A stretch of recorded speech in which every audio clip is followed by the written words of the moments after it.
नमस्कार, आप देख रहे हैं लोकतंत्र। मैं हूं आपके साथ अक्षय। उत्तर प्रदेश के मुख्यमंत्री योगी आदित्यनाथ के हिंदू राष्ट्र पर दिए गए बयान के बाद सियासी पारा अपने शबाब पर पहुंचता दिखाई दे रहा है। विपक्षी पार्टियां योगी के बयान पर हमलावर हो गई हैं। सवाल उठाए जा रहे हैं कि योगी एक संवैधानिक पद पर हैं, देश के संविधान की रक्षा की शपथ ले चुके हैं।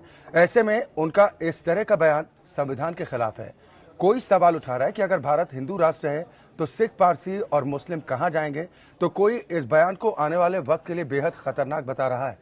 कभी देश की सबसे बड़ी पार्टी रही कांग्रेस को यह संघ की साजिश नजर आ रही है। यानी विपक्षी पार्टियों को लगता है कि धर्म और राजनीति का ये घालमेल संदिग्ध है, और जहां जहां राजनीति और धर्म का ये कॉकटेल बना, वहां पर सिर्फ बर्बादी ही हुई। अब सवाल उठता है कि भारत धर्मनिरपेक्ष देश है या फिर हिंदू राष्ट्र। क्या हिंदू राष्ट्र की अवधारणा सही है?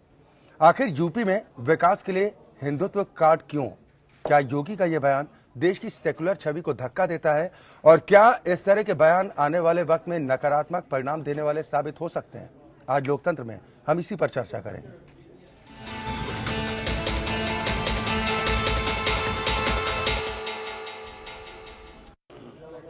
मुख्यमंत्री योगी आदित्यनाथ ने मुख्यमंत्री बनने के बाद अपने पहले साक्षात्कार में हिंदू राष्ट्र की अवधारणा को सही बताकर सनसनी फैला दी। योगी ने मुख्यमंत्री पद की शपथ के बाद सबका साथ सबका विकास की बात कहकर अल्पसंख्यक वर्ग में संदेह और भय को दूर कर दिया था। लेकिन उनके हिंदू राष्ट्र को सही ठहराने वाले बयान की विपक्ष भर्त्सना करने के साथ साथ अब कई सवाल भी खड़े कर रहा है। वो जो सोचते हैं वही करते हैं और वही कहते भी हैं, चाहे किसी को पसंद हो या फिर नापसंद। योगी की ये खूबी है तो बुराई भी यही है।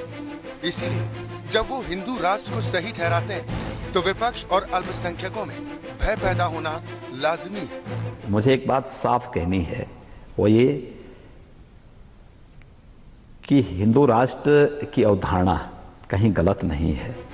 आदित्यनाथ योगी ने ये बयान तब दिया जब वो एक संवैधानिक पद पर हैं और देश के संविधान की रक्षा की शपथ ले चुके हैं। उस संविधान की जो धर्मनिरपेक्ष राष्ट्र का संविधान है। संविधान साफ कहता है कि सरकार के संचालन और नीति निर्धारण में मजहब या धर्म या पंथ का दखल नहीं होना चाहिए। साथ ही कानून, संविधान और सरकारी नीति के मामले में सभी धर्मों के लोगों को समान भाव से देखा जाना चाहिए। यही बात पूर्व प्रधानमंत्री अटल बिहारी वाजपेयी ने गोधरा दंगे के बाद तब गुजरात के मुख्यमंत्री रहे नरेंद्र मोदी को कही थी और इसके लिए शब्द दिया था राजधर्म।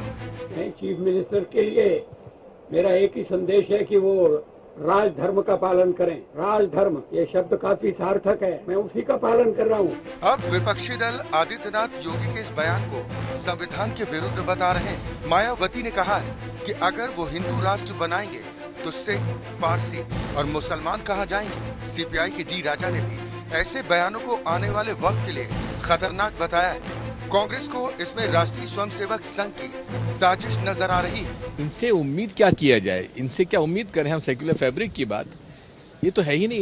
इनके तो संविधान में ही सेक्युलर फैब्रिक नहीं है, इनके तो सोच में ही सेक्युलर फैब्रिक नहीं है, इनसे क्या उम्मीद करें। विपक्ष को धर्म और राजनीति का ये घालमेल संदिग्ध लग रहा है। राजनीति और धर्म का जहाँ जहाँ घालमेल हुआ वहाँ बर्बादी ही हुई। चाहे पश्चिमी देशों में चर्च के दखल का मसला हो या पश्चिमी एशिया में खिलाफत की स्थापना का ख्वाब, आधुनिक समाज शिक्षा, स्वास्थ्य, विकास, स्वतंत्रता और समानता के सिद्धांतों पर आधारित होते हैं। योगी के पास प्रदेश में रहने वाले सभी धर्मावलंबियों के हितों की रक्षा की बागडोर है। ऐसे में आदित्यनाथ योगी अगर यूपी की जीत को हिंदू राष्ट्र की भावना की जीत समझ रहे हैं तो सवाल उठना लाजिमी है। योगी का अर्थ है आत्म संयमी। मुख्यमंत्री बनने के बाद योगी की संयमी छवि बनी थी। धर्मनिरपेक्ष देश के संवैधानिक पद पर आसीन होने के बाद देश और राज्यों के सभी प्रधान सेवकों ने पद, स्वीकृत आचरण, वाणी और परिधान धारण किए हैं जो किसी धर्म विशेष के प्रति निकटता का आभास देते हैं। योगी जी अगर सत्ता योगियों के लिए है तो योगियों को यौगिक संयम और समावेशी दृष्टिकोण धारण करना उससे भी ज्यादा जरूरी है। अंशुमान त्रिपाठी, एपीएन। यहाँ तो उत्तर प्रदेश के मुख्यमंत्री योगी आदित्यनाथ के हिंदू राष्ट्र पर दिए गए बयान के बाद सियासी पारा अब चढ़ता नजर आ रहा है। विपक्षी पार्टियां योगी के बयान पर हमलावर हो गई हैं।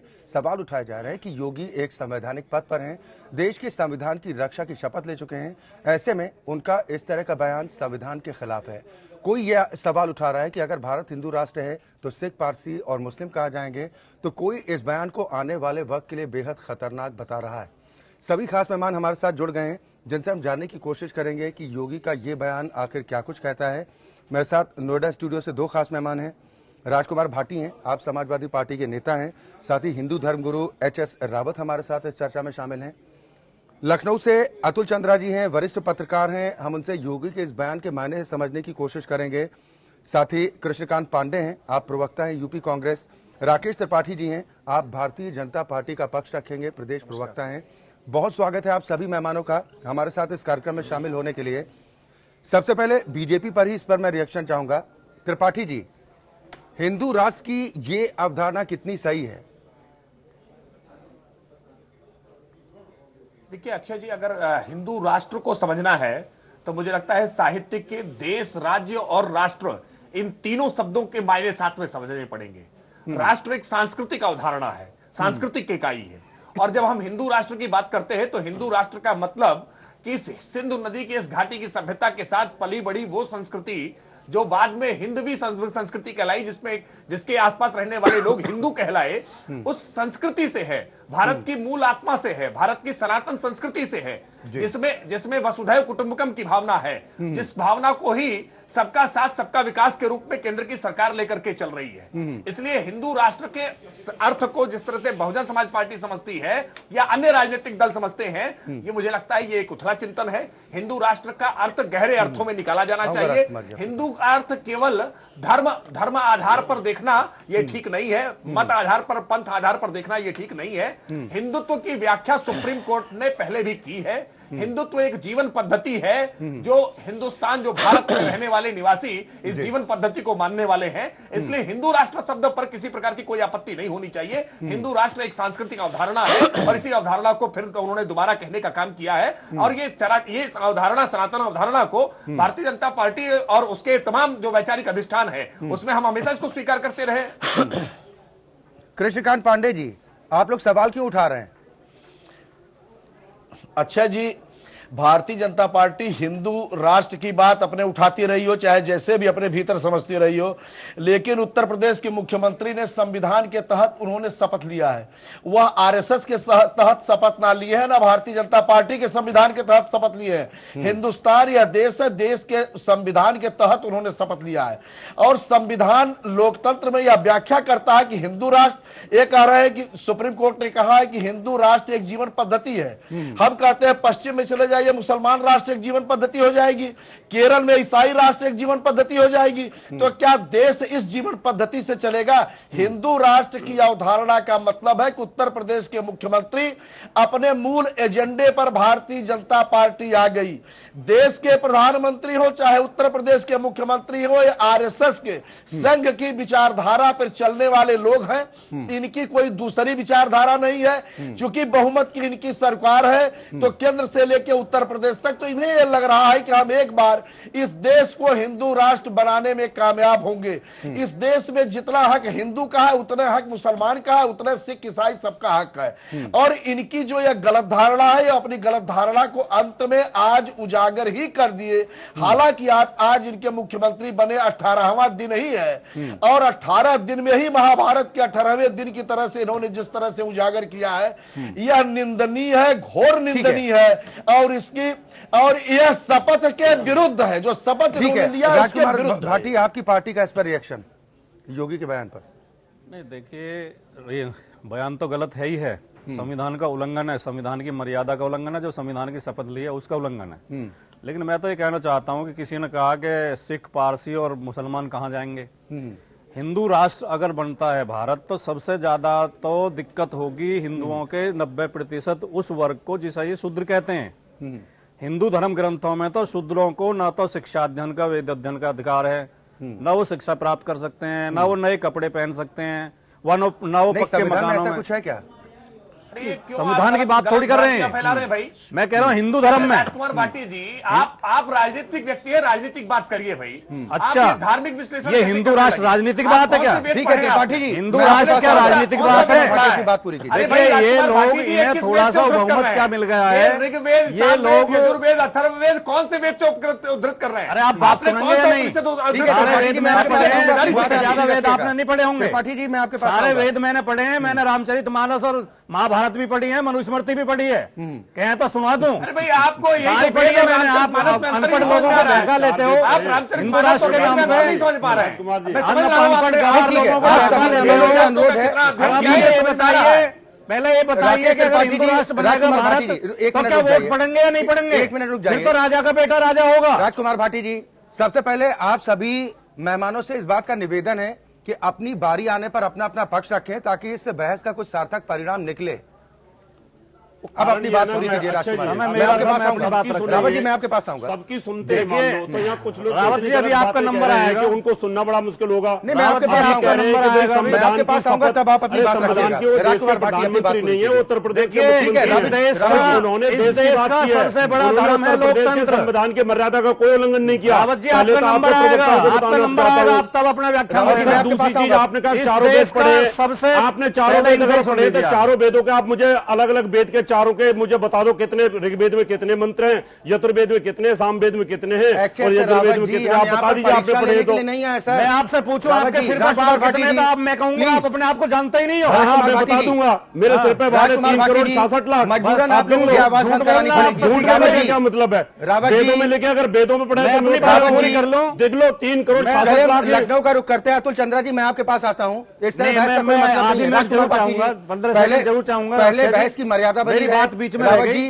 गई। आप सभी मेरी सम्मानीय बात अतिथि बीच में हैं रह गई, हमारे। मैं जरूर चाहूंगा। भाटी जी, प्लीज। देखिए, देखो अगर अक्षय जी, हिंदू- अगर अब ये फिर बहस आपसे बीच में बोलते अगर हैं। गलत होगी पहले आप तो जब फिर आपका हम नंबर सुनने आता के लिए बोलना। तैयार नहीं। या अगर तो हिंदू प्रवक्ताओं राष्ट्र को लागू बोला होता जाए है, कि तो ये पहली जो बात तथ्य तो रखे वो देखने सही के लिए रखे। आऊंगा ना, अपनी तब अपनी तो बात ठीक रखिए। हो ना। राजा का बेटा राजा होगा। प्लीज। दूसरी अतुल बात, चंद्रा जी, मैं आपके पास आता हूँ, है ना। दूसरी बात, आप दोनों मेहमानों से मैं बाद में बात करूंगा। पहले अतुल चंद्रा जी, आपका रिएक्शन मैं जानना चाहूंगा। भारत धर्म निरपेक्ष राष्ट्र है या हिंदू राष्ट्र है? देखिए, फिलहाल तो धर्मनिरपेक्ष है, लेकिन राष्ट्रीय स्वयंसेवक संघ का ये एजेंडा रहा है कि भारत को हिंदू राष्ट्र घोषित किया जाए। ये कहाँ लिखा है धर्मनिरपेक्ष? अभी तक कौन से उसमें- संविधान की धारा में लिखा हुआ है? संविधान पढ़ा ही नहीं है धर्मनिरपेक्ष आपने। संविधान के पहले नहीं, पन्ने आप पे बता लिखा दीजिए हुआ ना है। मुझे धर्मनिरपेक्ष संविधान का संविधान संविधान भाई, में एक लिखा आदमी हुआ को है। बता लेने दीजिए। आपने ये संविधान हाथ सीनियर में जर्नलिस्ट है, कम से कम इन पे तो आप बहस ना करिए। पॉलिटिकल लोग तो हम लोग आपस में कर लेते हैं। सीनियर जर्नलिस्ट है, इन पे बहस ना करिए भाई। हिंदू राष्ट्र रहेगा, पहले समझने की कोशिश करिए। अरे ठीक है, आप अतुल चंद्रा जी को पहले धर्मनिरपेक्ष ना सुन लेते हैं। कहिए, पंथ निरपेक्ष कह दीजिए। बात वो तो तो कही है, वही बात में चेंज हुआ है। धर्मनिरपेक्ष कौन से हमने संविधान पढ़े हैं। धर्मनिरपेक्ष नहीं है। ठीक है चंद्रा जी। अध्ययन करके बैठिए। रावत जी, अभी आपके पास तक ये एक अवधारणा मात्र थी। जी जब से भारतीय जनता पार्टी को संसद में बहुमत मिला है जी, और उत्तर प्रदेश में सरकार बनने के बाद अब उम्मीद हो गई है कि राज्यसभा में भी संख्या बढ़ जाएगी, तो उससे संविधान में संशोधन करना आसान हो जाएगा। डर इस बात का है।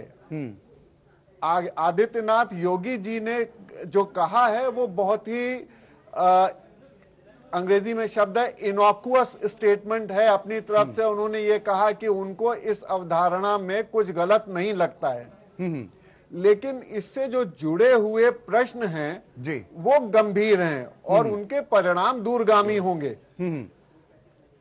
सबसे बड़ा प्रश्न ये है कि आप अगर हिंदू राष्ट्र घोषित करते हैं भारत को, तो क्या परिभाषा भारत की बदलेगी? उसमें से पंथ निरपेक्ष शब्द हटाया जाएगा। दूसरी बात यह है कि अगर भारत हिंदू राष्ट्र होता है तो उसमें जो अन्य धर्म के लोग हैं, क्या वो सेकेंड क्लास सिटीजन की हैसियत से रहेंगे? तीसरा प्रश्न यह है जी कि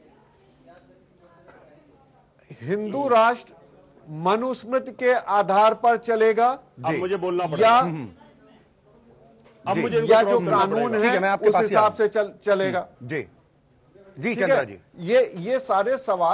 ये सारे सवाल पैदा होते हैं। अब एक बात कही कि हिंदू धर्म जो है वो एक लाइफस्टाइल है। हिंदू वो कोई धर्म सच नहीं है, लेकिन वो एक जीवन पद्धति है। जी जी।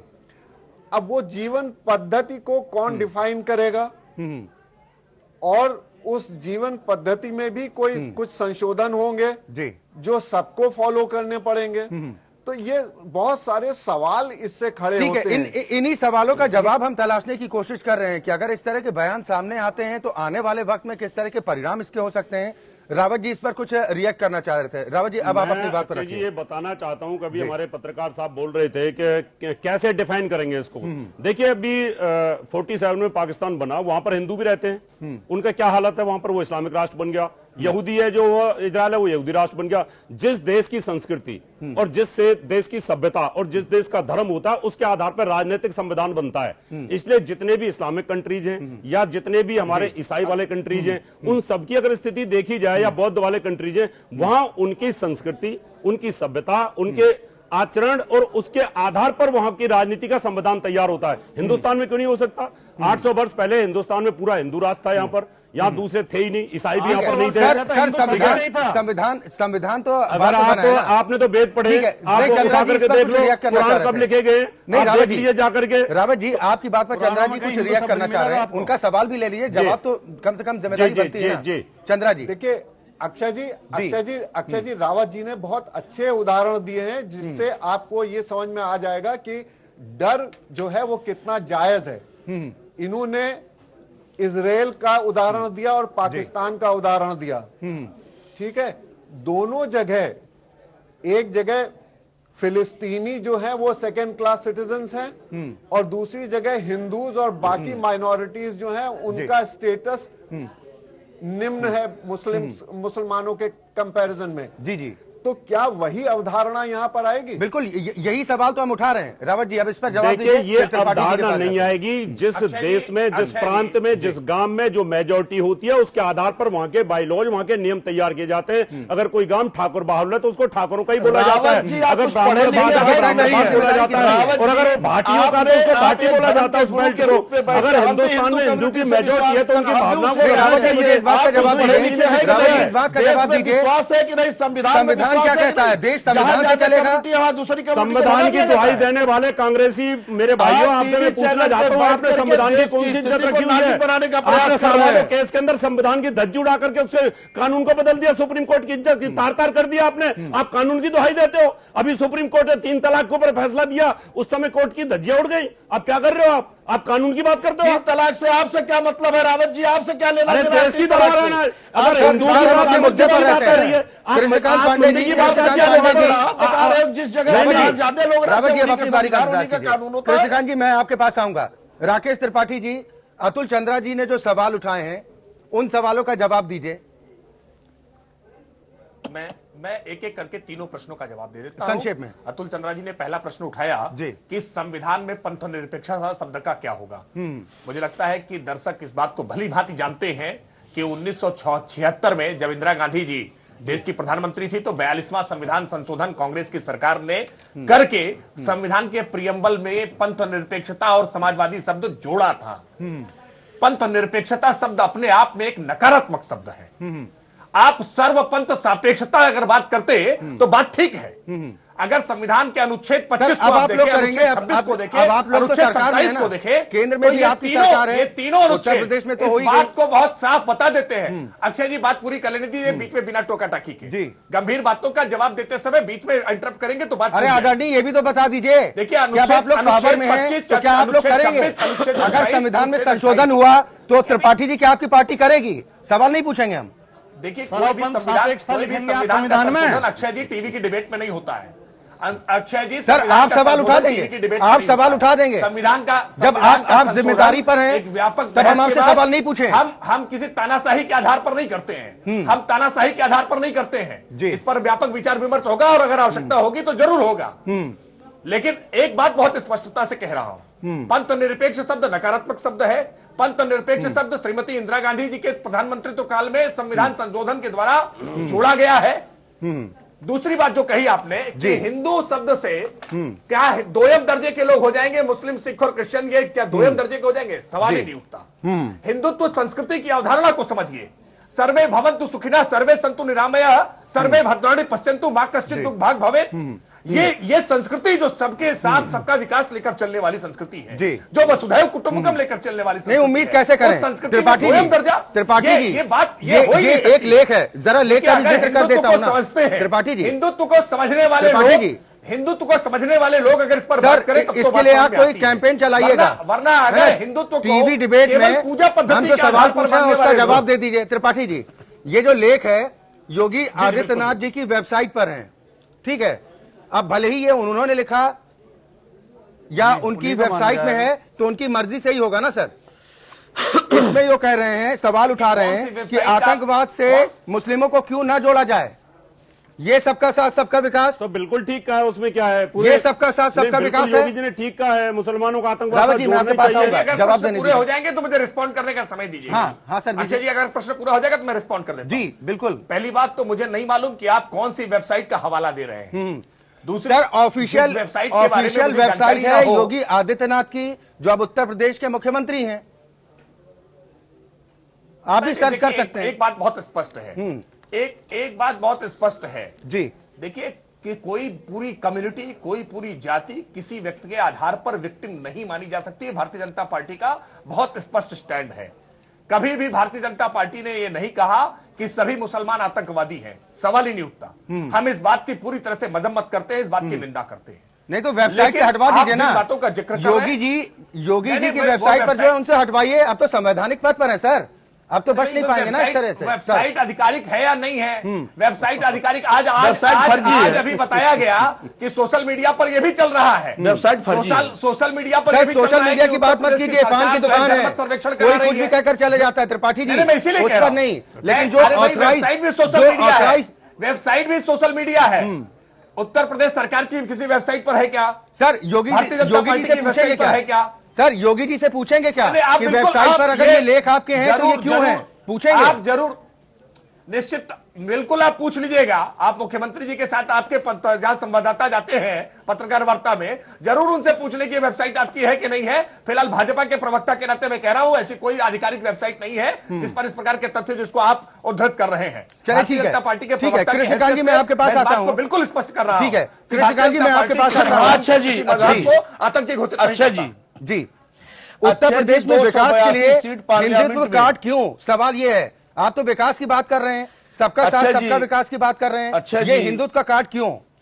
अच्छा जी, पार्लियामेंट में 282 सीट जीत के सत्ता में आने वाली एनडीए, भारतीय जनता पार्टी, उसके साथ के लोग 324-25 सीट जीत करके उत्तर प्रदेश में भारी बहुमत से आने वाली भारतीय जनता पार्टी, ये सबका साथ सबके विकास की बात इस आधार पे करते हैं कि ना दिल्ली में ना पार्लियामेंट में एक मुसलमान जीत के आया, ना उत्तर प्रदेश की असेंबली में एक मुसलमान जीत के आया। ये सबका साथ सबका विकास का सबसे ताजा और बढ़िया नमूना एक। दूसरी बात, यह विकास की बात शुरू किए थे असेंबली के भी चुनाव में, और विकास की बात करते करते गधा कुत्ता से होते होते या राम मंदिर के रास्ते से गुजरते गुजरते अपनी हरकत पे आ गए। इसके लिए भी भारतीय जनता पार्टी की सरकार बहुमत में। ठीक है रावत जी, मैं आपके पास। अरे यार रावत जी, आप अरे बीजेपी के आपसे ज्यादा योग्य व्यक्ति आप बैठे हुए, हाईकोर्ट के लायर हो, हमारा जवाब दे देंगे। रावत जी, आप बीच में ना बोलिए, आप कम पढ़े लिखे आदमी मुझको लग रहे हैं। पूरा मौका बीजेपी का पढ़ा लिखा व्यक्ति मेरे साथ बैठा हुआ, आप चिंता ना करो यार रावत। तो अक्षय जी, भारतीय जनता पार्टी अपने आरएसएस के एजेंडे पर, मोदी हो चाहे जोगी हो, इनका अपना कोई वजूद नहीं है, अपना कोई विश्वास नहीं, अपनी कोई वॉयस नहीं है। आरएसएस अगर कहेगी पैंट निकाल के धोती पहन लो तो इनको पहनना पड़ेगा। ये इनके आरएसएस का एजेंडा है। अभी हमारे सीनियर जर्नलिस्ट जिस तरह से बता रहे थे कि यह आरएसएस एक एजेंडे में हिंदू राष्ट्र बनाना है।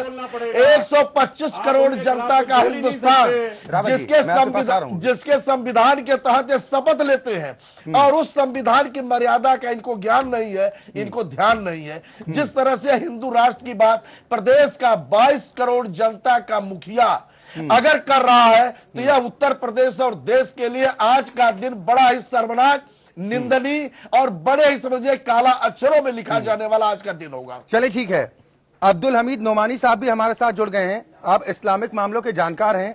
अब्दुल हमीद नोमानी साहब, बहुत स्वागत है आपका। मैं आपके पास आऊंगा, लेकिन एक रिएक्शन यहाँ पर रावत जी से जरूर चाहूंगा। रावत जी, जिस विकास की बात हो रही है, हिंदुत्व कार्ड क्यों खेला जा रहा है? आप तो विकास की बात कर रहे हैं, सबकी बात कीजिए। और जो एक सबसे अहम सवाल है जो विपक्षी पार्टियां भी उठा रही हैं कि इससे एक धर्म विशेष में भय का माहौल उत्पन्न होता है, क्यों ना हो? इसके लिए अक्षय जी, ये दोनों तीनों पार्टी जिम्मेवार हैं, कांग्रेस है, सपा है, बसपा है। इन्होंने जो तुष्टीकरण की नीति उत्तर प्रदेश में अपनाई थी, वहां के बालकों के साथ जो वहां पर दुभाव किया था, वहां के हिंदू लोगों के साथ जो इन्होंने कुचलने का प्रयास किया था, वहां पर जो दो फाड़ करने की कोशिश की, उसका ये परिणाम है जो हिंदुओं ने एक छत होकर के वोट दिया। और हिंदू कार्ड इसमें स्वाभाविक है कि हिंदुओं ने वोट इकट्ठा दिया, चाहे वो मंदिर के नाम पर दिया, चाहे उन्होंने लैपटॉप के मामले पर दिया, चाहे मोबाइल के बात पर दिया। जिक्र नहीं कर रहे हैं, वो तो कह रहे हैं कि अदालत का फैसला जो होगा हम उसके हिसाब से काम करेंगे। कौन रावत जी? जी, भारतीय जनता पार्टी जी, तो ठीक है, वो भारतीय जनता पार्टी का अपना मामला होता है, लेकिन मैं धर्मगुरु के तौर पर बैठा हुआ हूं ना। नहीं था क्या भारतीय मैं तो जनता पार्टी धर्मगुरु के तौर पर बैठा हूं। भारतीय जनता पार्टी अगर बात करती है अपनी तो करते रहे, लेकिन हमें तो मंदिर मत चाहिए ना।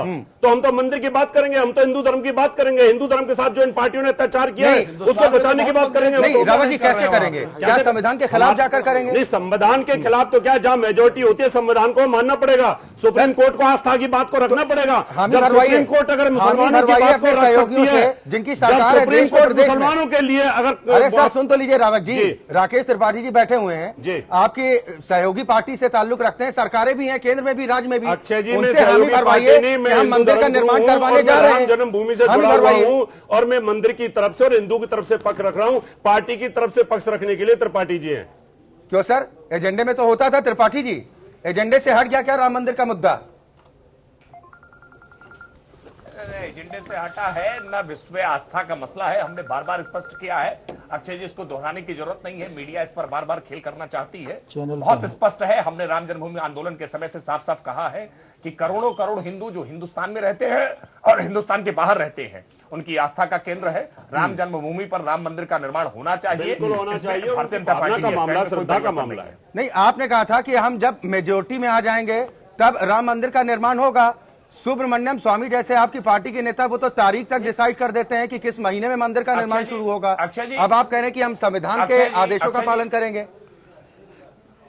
अक्षय जी, आप योग्य एंकर हैं। अगर कोई ऐसी बाइट आप निकाल करके दिखा दे भारतीय जनता पार्टी के शीर्ष नेतृत्व की, या कोई ऐसा डॉक्यूमेंट निकाल कर दिखा दे, सुब्रमण्यम स्वामी जी की बाइट मैं आपको भिजवा दूंगा, बहुमत के आधार पर बना देंगे। मैं आपको उनकी बाइट भिजवा दूंगा। सुब्रमण्यम स्वामी पार्टी के नेता हैं। सुब्रमण्यम स्वामी जी पार्टी के नेता हैं, पार्टी नहीं है।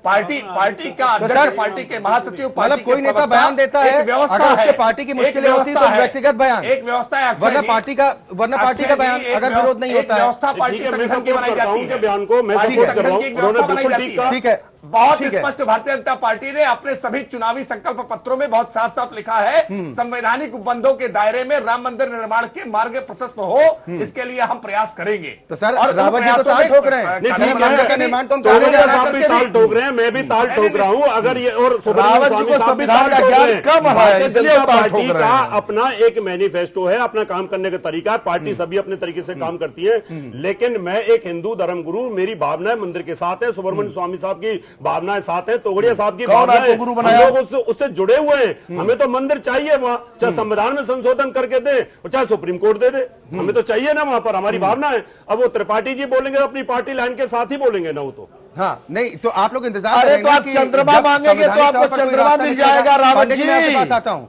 संवैधानिक तौर पर जब रास्ता निकलेगा तब मंदिर निर्माण होगा ना। रावत जी, राष्ट्र बनेगा वो भी आएगा। यस या नो, कानून के दायरे में ही निर्माण होना चाहिए ना मंदिर का? रावत जी जी, हाँ या ना? देखिए, अगर कानून हमारी भावनाओं के साथ अगर है और हमारी श्रद्धा के साथ है और हमारे धर्म के साथ है और हमारे अनुसार है तो हम कानून को मानेंगे। सर यानी कि कानून आपके हिसाब से चलेगा, ठीक है? अरे ऐसे आदमी को अक्षय जी आपने बुला दिया, ये कह रहा है अगर कानून इनके पक्ष में चेंज किया, कांग्रेस ठीक है, ठीक है, नोमानी जी है, ठीक है सर। अगर हमारे टाइम अप। बहुत अच्छे मिले अब्दुल हमीद नोमानी जी, सबसे पहले मैं आपका रिएक्शन चाहूंगा कि जो योगी जी की तरफ से जो भी बयान दिया गया, कानून सबके लिए बराबर है, अगर बराबर होगा तो मुसलमानों के लिए भी होगा और हिंदुओं के लिए भी होगा। रावत जी, इसको भाषण का मंच मत समझिए ना, बहस का मंच है, तर्क रखिए। तर्क तो रखिए मैंने, अगर सुप्रीम कोर्ट हमारे खिलाफ फैसला सर, दे तर्क नहीं देता है तो रख हम पा कैसे रहे। फैसले को मान आप लेंगे? तर्क नहीं जब रख पा रहे। मुसलमान नहीं मानते तो हम रावत कैसे जी, मान लेंगे? रावत जी, अगर आप तर्क नहीं रख पा मुसलमानों रहे। के मंदिर लिए बनेगा संविधान में चेंज हो कैसे सकता है तो बनेगा? हिंदुओं के लिए इस भी बात का संविधान जवाब में नहीं चेंज है हो आपके सकता है। पास। ठीक यही है। तर्क में रख रहा हूँ। अब्दुल हमीद जी, जी, जी। हिंदू राष्ट्र की अवधारणा कितनी सही है योगी जी जो फरमा रहे हैं? देखिए, हिंदू राष्ट्र की अवधारणा और हिंदुत्व की बिल्कुल जो है वो अनर्थ है, वो उसका कोई अर्थ नहीं है। आज तक ये लोग परिभाषित नहीं कर सके। ये गुरु गोलवालकर की देख लीजिए आप, जो बंच ऑफ थॉट्स जो है, विचार नवनीत जो है, ये भी नहीं कर सके। और ये जो है बाबा साहब ये कह रहे ये नहीं कर सके, और ये देख लीजिए आप इसमें ये नहीं कर सके, और ये भी नहीं बता सके। और इनके हिसाब से जो है ईसाई और मुसलमान तो है ही नहीं, वो भारतीय जो है हिंदुत्व के सीमे में और दायरे में आते ही नहीं है। सर, इस बयान के बाद मुझे इस सवाल का जवाब जानना है कि क्या मुस्लिम समाज में भय का माहौल है? पारसी वो समाज चिंता डरा है, हुआ वो है? चिंता क्या सिख है समाज को डरना चाहिए? नहीं, डरने की बात अलग है। चिंता है जिस तरह से लोग जो वहां पे जो है बूचड़ खानों को बंद करने को लेकर जो है वेद अवेद में कोई अंतर नहीं किया जा रहा है। और जिस तरह आपने देखा कि राजस्थान में हो रहा है और अन्य जो है प्रांतों में हो रहा है जहां पर इन लोगों का प्रभाव है, तो इससे लगता है कि वो हिंदुत्व की रूपरेखा, परिभाषा और उसकी शक्ल जो क्या होगी, वो तो खतरनाक चीज है। वो जाए आतंकवाद की गोलियों से तो आतंकवादियों को सजा दीजिए ना। बोलने वाला नहीं। आतंकवादियों अगर को हिंदुओं के लिए कोई बोल दे तो यहाँ पर सब बोल रहे हैं। आतंकवादियों के विरुद्ध सब बोल रहे हैं, सब बोल रहे हैं। गौहत्या का मामला आ गया, बूचड़ खाने का मामला आ गया, अवैध आ गया, कौन नहीं बोल रहा है? सब बोल रहा है। और जब पार्लियामेंट बैठक होता है तो इनमें कोई बोलने वाला नहीं है। सब बोला है। और जब आप अफजल गुरु जैसे व्यक्ति वहाँ पे आतंकवादी को बोलते कोई बोलने वाला नहीं। इसीलिए जो आपको 5 लाख पता नहीं है। कश्मीरियों को वहाँ से उखाड़ देते कोई बोलने वाला नहीं है। बसाइए आप, आपकी सरकार है, दोनों जगह आपकी सरकार है, बसाइए ना। और यहाँ पर बैठ करके आप बातें कर रहे हैं कि यहाँ पर आप भी तो बातें बना रहे हैं ना, आप भी तो बातें बना रहे हैं। क्या बातें बना रहे हैं? आप बसाइए क्या बातें कश्मीरी बना रहे हैं? पंडितों को, आप cool down. कश्मीरी पंडितों को बसाइए। आपके राज्य में नहीं, नोमानी जी, केंद्र में सरकार है। आप लोग वहाँ जाके देखिए आपकी राफेल छीन लेंगे। नहीं तो आपकी फौज है ना, आपकी आपकी दोनों जगह फौज है, पुलिस आप क्यों नहीं जाते? आर्मी को पत्थर मार रहे वहाँ बसाया कैसे जा सकता है? अरे भाई आ रहा हूं आप आपके पास। कार्रवाई कीजिए ना। नोमानी जी, क्या दिक्कत है आपको? ठीक है, आपकी नोमानी जी, दोनों मुझे इस जगह बात का सरकार जवाब है। दीजिए। आपको हिंदुओं की छोटी छोटी बातों पर रावत सबको जी, रावत जी, छोटी-छोटी क्या बात है? नहीं, छोटी-छोटी क्या बात है? अंदर देखा है, छोटी छोटी क्या बात है? ऐसे नहीं हो सकता। हिंदू अंदर जगह नहीं है यहाँ पर। ठीक है, कोई भी दम दर्जे ठीक है। का नहीं है। नोमानी जी, आपने हिंदू है ना, नोमानी जी, मुसलमान है, सब जो है मुझे बराबर सवाल में का शामिल जवाब है। दीजिए। अवैध बंद कर अरे दिया सर, तो प्लीज सबको सुन लीजिए। टीस लगी नहीं हुई तो है। रावत जी, अवैध रावत जी, बुतरखाने हमारे बंद पास कीजिए आओ। ना। बुतरखाने- अवैध बुतरखाने तो सब कह रहे हैं बंद करो। और मैं तो कहता हूँ लाइसेंस भी बंद होने चाहिए। रावत अगर जी, इस तरह बंद के करो होते सब तो। जो है, रावत जितने जी, भी जो है वो थोड़ा अवैध है उसको आराम बंद से बात करो। कीजिए, उसका आराम से बात समर्थन कीजिए। कौन कर रहा है? हमारे लाखों करोड़ों दर्शक है ना, प्रभाव अच्छा नहीं जाता है ना। अपनी बात ठीक ढंग से रखिए। नोमानी जी, मुझे इस बात का जवाब दीजिए कि ये बात भी उतनी ही सही है जितना आपने अभी सवाल ये उठाया कि बूचड़ खानों को लेकर जिस तरह से कार्रवाई हो रही है, चाहे वो वैध हो व अवैध हो। योगी जी का खुलकर ये बयान सामने आया। उन्होंने स्पष्ट तौर पर कहा कि जाति धर्म के आधार पर कार्रवाई नहीं होनी चाहिए। ये स्पष्ट निर्देश है उनकी तरफ से। हाँ, ये फिर उनका क्यों- बहुत अच्छा बयान है। नहीं, हमने फिर क्यों समर्थन सवाल किया उठाए जा रहे हैं? हमने समर्थन किया उनके इस बयान का। हमने समर्थन किया दसियों जो है चैनलों पे, आज भी समर्थन करते हैं इसका जो है। लेकिन फिर जो हिंदुत्व ये के नाम बूचड़ पे खानों को लेकर जिक्र बंद होना और जो है चाहिए ना। गाय के नाम पे जो है जो नोमानी जी, हुड़दंग मचाया जा रहा है और जिस तरह जो नोमानी जी, कार्रवाई हो रही अरे है, आपको नहीं तो लगता उसको कि देखिए आप कलकत्ता जो है- में जिक्र बंद होना चाहिए? नोमानी साहब मेरे साथ चलिए, कलकत्ता में देखिए क्या जघन्य वहाँ गायों के साथ अत्याचार हो रहा है। एक बार देखो तो सही कलकत्ता में, वेस्ट बंगाल में क्या हो रहा है। क्या हो रहा है? वो कानून बना हुआ है, रावत जी, कानून बना हुआ है। रावत ऐसे जी, कानून का हम विरोध करते हैं। आप जो है- ऐसे कानून का घोर विरोध आपने करते गोवा हैं। में क्यों नहीं किया, मणिपुर में क्यों नहीं किया, रावत जी, हिमाचल में क्या सब किया जगह है? इंतजार करिए। सर, बड़ी माफी समय के लगेगा। साथ आप दोनों मेहमानों को रोक रहा हूं। रावत जी, आप जो सवाल उठा रहे हैं, कोलकाता का आपने जिक्र किया है, जी। केंद्र में आपकी मोदी सरकार है, अपने सहयोगियों से बातचीत कीजिए क्योंकि कोई ऐसा कानून लेकर आए, देश भर में प्रतिबंध लगा दीजिए ना। दिक्कत कहाँ है? देखिए हम तो केंद्र में बनाए ना आप, बताइए केंद्र ना। एक कानून बनाया ठीक है। है, क्यों नहीं बना रहे हैं? ठीक है नोमानी जी, हाँ रावत जी अभी- जवाब दीजिए। 1 महीने सारी सरकारों को बने हुए नहीं। और सर, आप 3 साल हो गए भाई, 3 साल हो गए जा रहे हैं यहाँ पर केंद्र में। अभी गोवा के अंदर और उत्तर प्रदेश के अंदर आपको सारे काम एटेंडम गोवा चाहिए। में तो आपके और बहुत जो दिन से आपने सरकार 70 सालों बनी हुई में है। जो बुरा हाल सरकार कर तो रखा है, आपको- सारे लाइसेंस बहुत आप दिन से लोगों ने ठीक है। दिए, काटने के लाइसेंस ठीक है, आप लोगों राकेश ने त्रिपाठी जी, दिए। राकेश त्रिपाठी जी, मैं आपके पास आता हूं।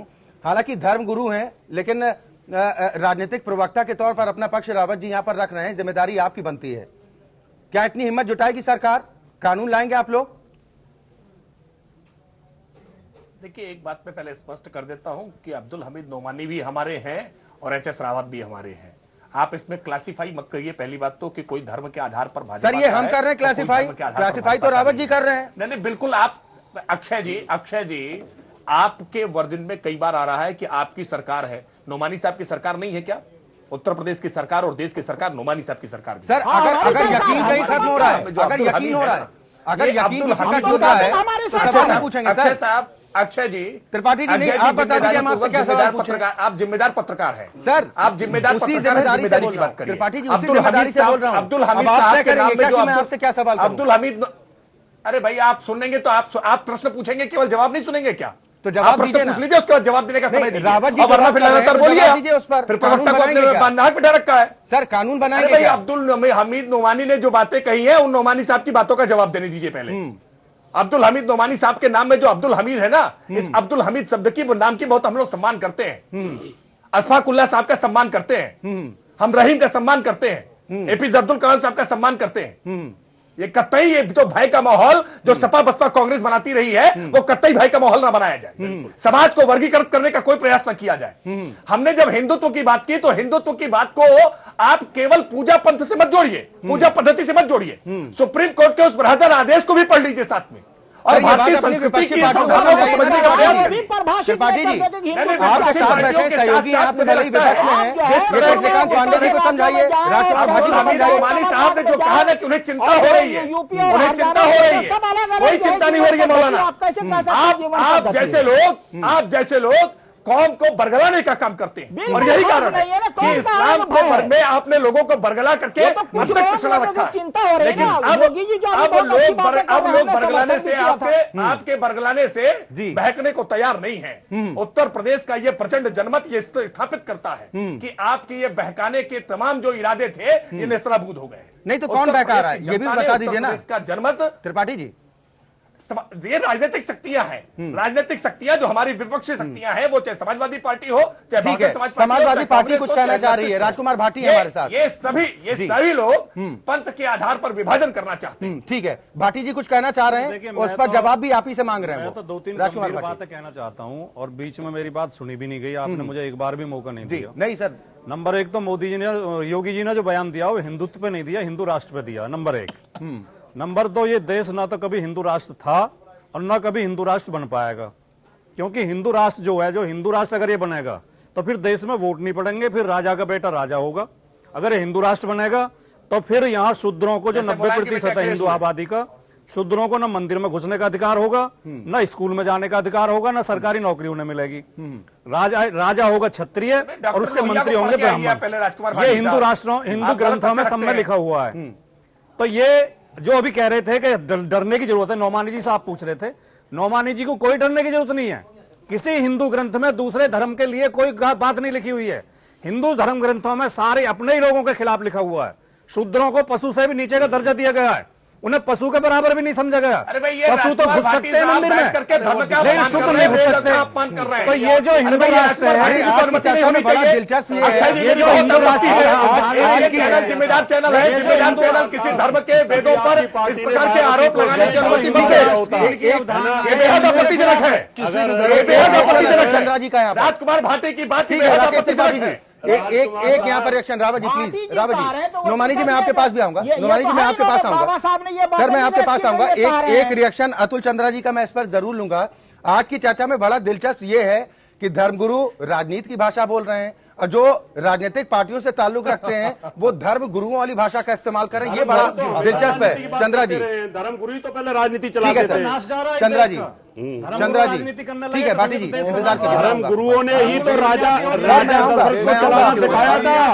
धर्म गुरुओं ने, विदुर ने ही धृतराष्ट्र को चलाना सिखाया था। इतिहास पढ़िए पहले, राजकुमार जी, उंगली उठाने से पहले इतिहास पढ़िए। आप एक हिंदू हैं और आप एक भाटी हैं, पहले इतिहास पढ़िए। आप इस तरह से बात नहीं कर सकते, आप एक प्रवक्ता हो। ठीक है, अब अतुल चंद्रा जी को सुन लेते हैं। अतुल चंद्रा जी क्या कहेंगे, ये जो पूरी चर्चा के दौरान हम रावत जी की बात का जवाब बाद में देंगे। एक तो जो आपका प्रश्न है उसका जवाब खुद मुख्यमंत्री ने दिया था उत्तर प्रदेश के, कल के अपने साक्षात्कार में जो दूरदर्शन को उन्होंने दिया था।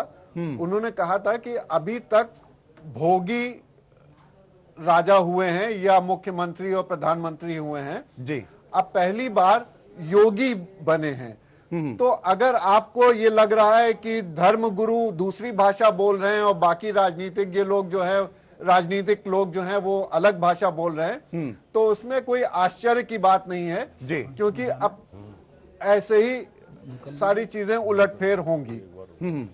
रही बात इसकी, तो ये जहां तक हमारा अध्ययन है, शायद कोई ऋषि मुनि या योगी जी भारतवर्ष में राजा नहीं हुआ है। कोई हुआ हो तो हम नहीं कह सकते हैं, लेकिन जहां तक मेरा ज्ञान है जी उसमें नहीं हुआ है। राजा जनक योगी भी थे और राजा भी थे। ऋषि मुनि, सारे ऋषि मुनि जो होते थे वो राजाओं के एडवाइजर्स हुआ करते थे या उनके राजर्षि हुआ करते थे जी। तो अब लेकिन यह है कि अगर ये जमाना बदल रहा है और योगी राजा बने हुए हैं, तो देखना है कि हिंदू राष्ट्र बनता है या हिंदू धर्म ही सिर्फ चलता है या सबका साथ सबका विकास रहता है, ये आगे आने वाला समय बताएगा। ठीक है। राजकुमार भाटी को कहीं जाना भी है, एक उनसे फाइनल कमेंट मैं इस पर जरूर लेना चाहूंगा। रावत जी, मैं आपके पास भी आ रहा हूं। राजकुमार भाटी जी, क्या कहेंगे, आपकी पार्टी का स्टैंड क्या होगा? एक तरफ जब ये कहा जा रहा है कि हिंदू राष्ट्र की अवधारणा सही है, समाजवादी पार्टी का क्या रोल होगा? हमारी पार्टी कभी धर्म आधारित राज्य के पक्ष में नहीं रही, चाहे वो हिंदू राष्ट्र हो चाहे मुस्लिम राष्ट्र हो। हम पाकिस्तान के भी समर्थन में नहीं है, हम इजराइल के भी समर्थन में नहीं है। धर्म आधारित राष्ट्र नहीं होने चाहिए, लोकतंत्र आधारित राष्ट्र होने चाहिए, संविधान के आधार पर राष्ट्र चलने चाहिए, कानून का शासन चलना चाहिए, सभी नागरिकों को बराबर अधिकार होने चाहिए, धर्म के जाति के नाम पर ऊंच नीच नहीं होनी चाहिए। ये हमेशा से हमारा मानना रहा है। चलिए, बिल्कुल, बहुत शुक्रिया राजकुमार भाटी जी हमारे साथ इस चर्चा में शामिल होने के लिए। रावत जी, मैं आपका भी इस पर एक फाइनल कमेंट जरूर चाहूंगा। आपने मंदिर का भी जिक्र किया कि मंदिर का निर्माण भी होगा और जो हिंदू राष्ट्र की बात कही है कि ये तो होना निश्चित ही है। आप कैसे बात मनवा पाएंगे? केंद्र में भारतीय जनता पार्टी की सरकार है, योगी जी भी अगर कह रहे हैं, और योगी जी के बारे में कहा जाता है कि योगी जो कहते हैं वो करते भी हैं। राजकुमार जी ने जो बात कही है अभी बहुत अच्छी बात कही है, मैं उनकी बात को सपोर्ट करता हूं, इसमें कोई डाउट नहीं है। लेकिन जब बात आती है तुष्टीकरण की, अभी पिछले सालों में 15 साल की सरकारों में नवरात्रों के अंदर अगर माइक हटवा दिए जाए, उनकी आवाज बंद करवा दी जाए, तो राजकुमार साहब ये तुष्टीकरण नहीं है क्या? है वहां पर एक पक्ष को आप मोबाइल दे देते हो, एक पक्ष को आप लैपटॉप देते हो, दूसरे पक्ष को आप देते नहीं है, तो ये तुष्टीकरण की नीति नहीं है क्या? इससे आहत होकर के हमें ये सोचना पड़ा, और आज जो आंदोलन हमारा मंदिर के लिए वो इसलिए कि हमें मंदिर वहां चाहिए, और वहां पर हिंदू राष्ट्र के बाद जो योगी जी ने कही है वो बिल्कुल ठीक कही है। मेरा सवाल मेजॉरिटी में जो है कि एक तरफ जब विकास की बातें हो रही हो, विकास साथ साथ चलेगा, विकास भी साथ साथ चलना चाहिए, विकास प्रायोरिटी पे होना चाहिए, लेकिन किसी की आस्था जो मेजॉरिटी में आस्था है उसको भी तो आप हटा नहीं सकते, इग्नोर नहीं कर सकते। भगवान राम हमारे इस देश के प्रतीक हैं, धर्म के प्रतीक हैं, उनका मंदिर भव्य बनना चाहिए। इसी उम्मीद के साथ हम तो राम तो हमारे भी हैं। चले, बिल्कुल बोल दीजिए ना, बनाइए, क्या दिक्कत है? फिर तो बना ही दीजिए, बनवा दीजिए। फिर आप रोक क्यों रहे नुमानी साहब? राम के लिए मंदिर मस्जिद दोनों है, सिर्फ मंदिर नहीं है। हाँ, उन्होंने कहा होता है मस्जिद नहीं बनना चाहिए, तब आप बात कहते। राम हमारे भी है। ठीक है नोमानी, मैं आपके पास आता हूँ। फिलहाल एच.एस. रावत जी, बहुत शुक्रिया हमारे साथ इस चर्चा में शामिल होने के लिए। त्रिपाठी जी, मैं आपके पास आता हूं। नोमानी जी ने जो बात कही है कि राम हमारे भी हैं, वो सिर्फ हिंदुओं के नहीं हैं, फिर इतना हंगामा क्यों?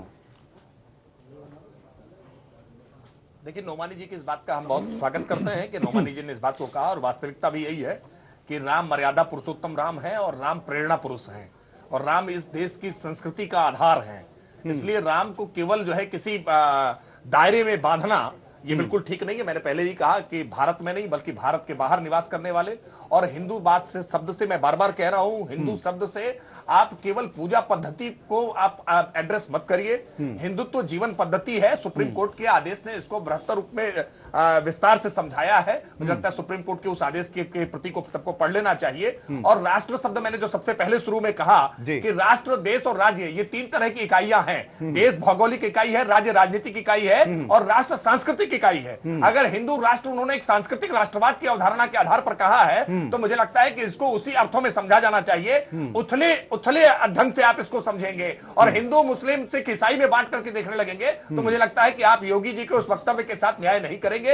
योगी जी ने जिस वक्तव्य को जिस अर्थों में दिया है उसको उसी अर्थों में समझा जाना चाहिए। बहुजन समाज पार्टी की मुखिया है भारत के जो मायावती जी, राकेश त्रिपाठी जी, मायावती तो सीधा यही सवाल किया है कि आखिर कहां जाएंगे सिख धर्म के लोग, कहां जाएंगे पारसी समाज के लोग, कहां जाएंगे मुस्लिम समाज के लोग, ये नसीहतें उनको समझाइए ना। देखिए बहुजन समाज पार्टी, अक्षय जी, बहुजन समाज पार्टी का पूरा गठन और पूरा उद्भव ही केवल जातीय चिंतन के आधार पर हुआ, जो आदमी बाहर आगे जाकर के आर्थिक आधार पर सिमट गया। और यही कारण है कि आज बहुजन समाज पार्टी की उत्तर प्रदेश में यह दुर्दशा हुई है। बहुजन समाज पार्टी अपने मूल उद्देश्यों से पूरी तरह से भटक गई है। हालांकि उसका उद्देश्य भी जो था वो बहुत जातीय चिंतन के आधार पर था, जिसको राजनीतिक दल के नाते वास्तविकता में मान्यता भी नहीं होनी चाहिए। क्योंकि भारत का निर्वाचन आयोग ये कहता है कि किसी जातीय संगठन को राजनीतिक दल के नाते मान्यता नहीं हो सकती है, लेकिन उन्होंने हमेशा जातीय आधार पर राजनीति की। निर्वाचन आयोग के इतने इंस्ट्रक्शंस के बाद भी लगातार पूरे चुनाव में बहुजन समाज पार्टी की सुप्रीमो लगातार एक धर्म और एक जाति के आधार पर बात करती रही और यही कारण है कि उत्तर प्रदेश की जनता ने उनको लेकिन एक बात और भी कह रही है कि योगी आदित्यनाथ को संविधान का ज्ञान नहीं है, उन्हें संविधान पढ़ना चाहिए एक बार। ये सलाह देने से पहले मायावती जी को मुझे लगता है खुद संविधान पढ़ना चाहिए। सतीश चंद्र मिश्रा जी की आंखों से वो जो संविधान को देखने की कोशिश करती है वो उसका स्वयं पहले अपने आप में ज्ञान करें और उसके बाद इतने बड़े बड़े बयान दें। मायावती जी को उनकी हैसियत दिखाने का काम उत्तर प्रदेश की जनता ने किया है। मायावती जी को उस जो निर्णय है, जनमत का निर्णय है, उस निर्णय को स्वीकार करना चाहिए। योगी आदित्यनाथ बहुमत के आधार पर चुने गए इस देश उत्तर प्रदेश के मुख्यमंत्री है। ये जो भय के वातावरण की बात कही जा रही है, क्या ये सिर्फ सियासत करने की कोशिश है? आप लोग सवाल उठा रहे हैं, सिर्फ राजनीतिक हित साधना चाहते हैं? ये सियासत, ये बड़ा अच्छे जी, आज आपके डिबेट का मुद्दा बड़ा गंभीर विषय है। हमारे भाजपा के साथी रह रहे के बीच में उखड़ रहे हैं आपके ऊपर, मैं उनकी पीड़ा समझ रहा हूं, लेकिन ये इतना गंभीर मुद्दा है कि इस पे सियासत करने का सवाल ही नहीं है। देश रहेगा तब तो सियासत होगी, राज्य रहे। आप जो राज्य, देश और राष्ट्र की परिभाषा बता रहे हैं, आरएसएस की परिभाषा हो सकती है। देश किस बात में, राष्ट्र किस बात में? कहीं कोई परिभाषा नहीं है, कहीं कोई परिभाषा नहीं। देश, राज्य और राष्ट्र की सीधी परिभाषा है कि जो पूरा देश का शासक हिंदू, मुसलमान, सिख, ईसाई को एक निगाह से देखे, एक तरह से कोई दाया बाजू कोई बाया बाजू। शुद्ध रूप से जो जोगी जी ने जोगी और भोगी का जो कल अंतर बताया, आज यह सही है कि युग परिवर्तन हो गया है। भोगी जमीन पे सो रहा है, जोगी महलों में। 5 कालिदास उत्तर प्रदेश का सबसे बड़ा लोकतांत्रिक महल है, उस महल में अब जोगी रहने लगा है। जोगी 5 करोड़ की मर्सिडीज से अब चलने लगा है, अब भोगी जो है वो रिक्शे से चलने लगा है, ऑटो से चलने लगा है। यह अंतर आया है उत्तर प्रदेश। बार-बार साथी मेरे कह रहे हैं, उत्तर प्रदेश की जनता ने बहुत बड़ा बहुमत इनको दिया है, लेकिन उस बहुमत का अब आप दुरुपयोग करने लगे हैं। मत करिए, 2 साल में फिर चुनाव आ रहा है। ठीक है नोमानी जी, मेरा सवाल फिर वही है और इस बार 2 सवाल हैं। पहला सवाल ये कि जो योगी जी का बयान सामने आया कि हिंदू राष्ट्र की अवधारणा सही है, और दूसरा सवाल ये कि जो कुछ लोग सवाल उठा रहे हैं कि कुछ लोगों के लिए भय का वातावरण बनाने की ये कोशिश की जा रही है। क्या भय का वातावरण होना चाहिए?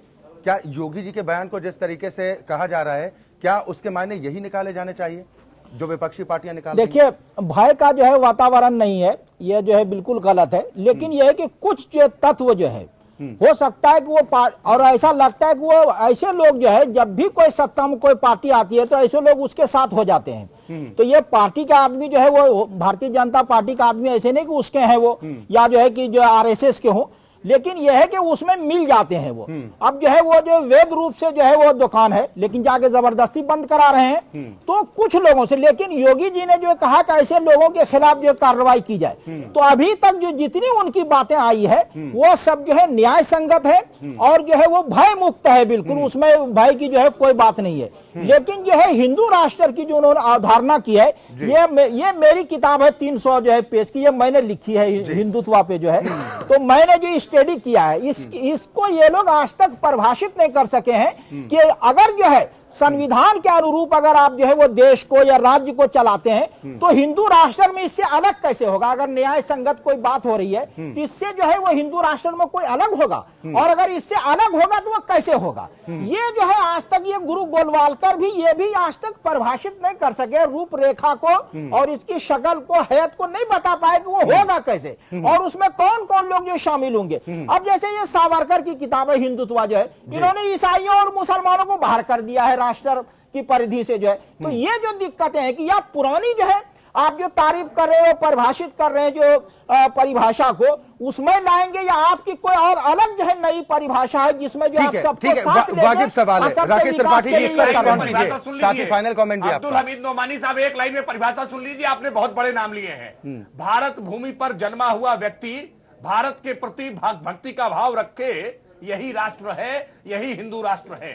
इसके अतिरिक्त और हिंदू राष्ट्र नहीं, ये हिंदू राष्ट्र है, ये हिंदू राष्ट्र की परिभाषा नहीं है। भारत के संविधान में विश्वास करे, भारत में विश्वास करे, वो हमारा राष्ट्र है। अगर इन दोनों से बाहर कोई दिक्कत नहीं है। अगर इन दोनों ने बाहर कर दिया कि पूरी भूमि से इन लोगों का संबंध नहीं है, तो आपने अलग कर दिया है।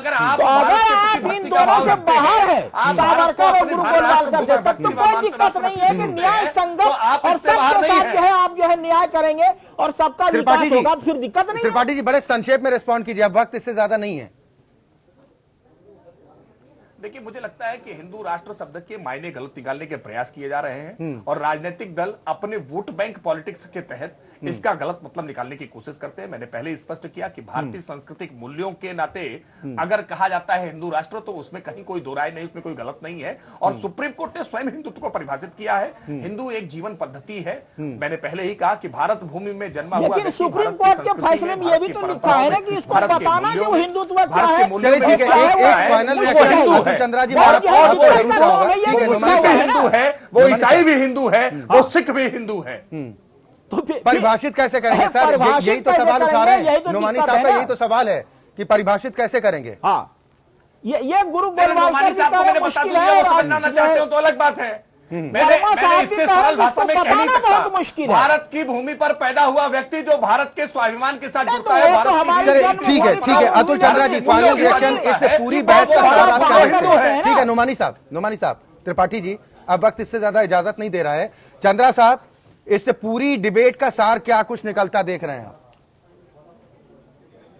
देखिए, इस डिबेट का सार तो कुछ नहीं निकला है। बस इतना जरूर है कि हिंदू राष्ट्र बनने की बात जो छेड़ी गई है, जो ये एक नई राग है योगी जी की तरफ से, तो इससे भय तो नहीं हुआ है जैसा नोमानी साहब ने कहा, हम उनसे इत्तेफाक रखते हैं जी। लेकिन ये थोड़ी सी चिंता की बात जरूर है कि आगे चलकर इसका प्रारूप क्या होगा।